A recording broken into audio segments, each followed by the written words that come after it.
সালামু আলাইকুম। রান্নার গল্প চ্যানেলে আপনাদের স্বাগতম। আজ আমি তৈরি করে দেখাতে যাচ্ছি শোল মাছের ভুনা। প্রথমে কড়াইতে পরিমাণ মতো তেল দিয়ে বেশ খানিকটা পেঁয়াজ কুচি দিয়ে দিচ্ছি। নেড়ে চেড়ে হালকা বাদামি রং করে ভেজে নেব।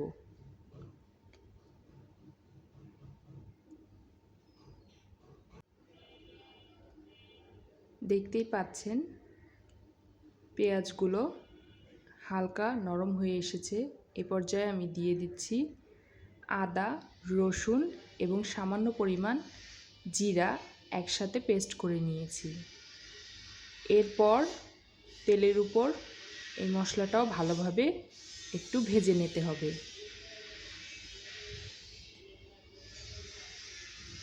নেড়ে চেড়ে ভালোভাবে মশলাটা কষিয়ে নেব যাতে এর কাঁচা গন্ধটা দূর হয়ে যায়। এরপর দিয়ে দিচ্ছি স্বাদ অনুযায়ী লবণ, মরিচের গুঁড়া, হলুদের গুঁড়া এবং ধনিয়া গুঁড়া। এবার সবগুলো মশলা ভালোভাবে তেলের সাথে মিশিয়ে ভেজে নেব কিছুক্ষণ। অবশ্যই খেয়াল রাখতে হবে মশলা যাতে পুড়ে না যায়। ভালোভাবে নেড়েচেড়ে মশলা কষানোর জন্য এ পর্যায়ে আমি খানিকটা পানি দিয়ে দিচ্ছি।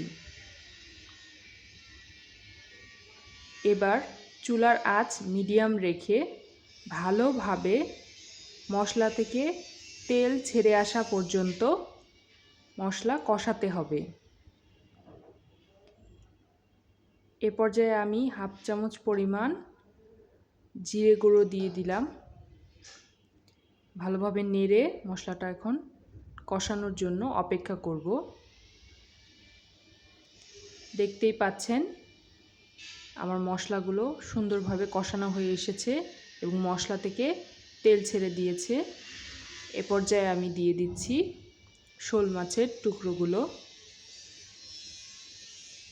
সবগুলো মাছ অ্যাড করে ভালোভাবে মশলার সাথে নেড়েচেড়ে মিশিয়ে নিতে হবে।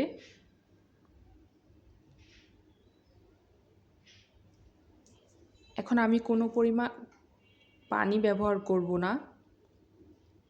মশলা এবং তেলের সাথে মাছগুলোকে ভালোভাবে মিশিয়ে ঢাকনা দিয়ে ঢেকে মাছ কষিয়ে নেব।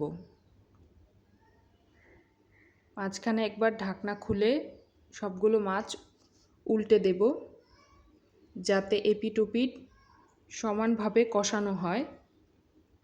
অনেকেই আছেন যারা মাছগুলো আগে সামান্য তেলে ভেজে নিতে পছন্দ করেন।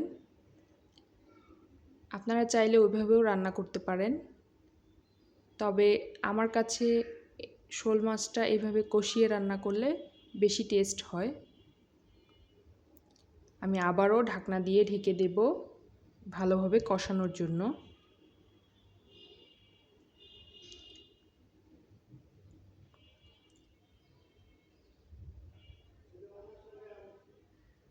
এবার ঢাকনা খুলে দেখুন খুব সুন্দরভাবে মাছগুলো কষানো হয়ে গেছে এবং তেল উপরে উঠে এসেছে। এ পর্যায়ে আমি হালকা একটু নেড়েচেড়ে ঝোলের জন্য পানি দিয়ে দেব। পানির পরিমাণটা আপনারা নিজেদের ইচ্ছে মতো দিতে পারেন। আমি একটু ঝোল ঝোল রাখতে চাচ্ছি। এ পর্যায়ে দিয়ে দিচ্ছি কিছু কাঁচামরিচ চেরা এবং একটা বড় সাইজের টমেটো। সব কিছু দিয়ে ঢাকনা দিয়ে ঢেকে দেব ঝোল ফুটে ওঠা পর্যন্ত। দেখতেই পাচ্ছেন ঝোল সুন্দরভাবে ফুটে উঠেছে। একটু নেড়েচেড়ে এর উপর আমি ছড়িয়ে দেব সামান্য ভাজা জিরা গুঁড়া।